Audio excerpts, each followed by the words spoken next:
E whā ngā pūoto pupuri tapu kino kei runga i te kaipuke i pai nei ki ngā pūkawa i te moana i waho atu o Tauranga.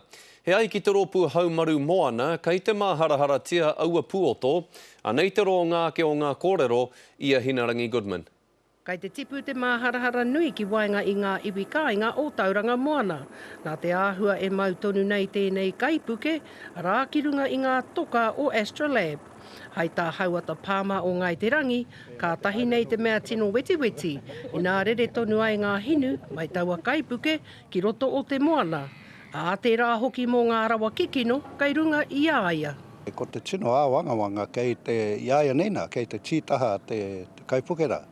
Kāre te mōhio tia, kāhia te roa ki reira, e ke ana ki runga i aua tokara. Te ahua nei o ngā kōrero, ka ahua roa, koira te a wangawanga.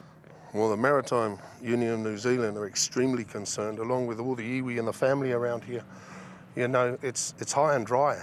Aha koe ka hana te uepu haumaru moana o Aotearoa me e rātu o ngā tari āwhina, pērā mo te haumaru i ngā tamariki a Tangaroa, ko tōna tika me tere tonu te whakawātea mai i taua kaipuke ki Uta. We've got to do something about it while the weather's good, because that's a feeding ground for all the iwis around here, for all the people, and it's well known, the Bay of Plenty, you don't get a name like that, you know, and to have this horrible eyesore.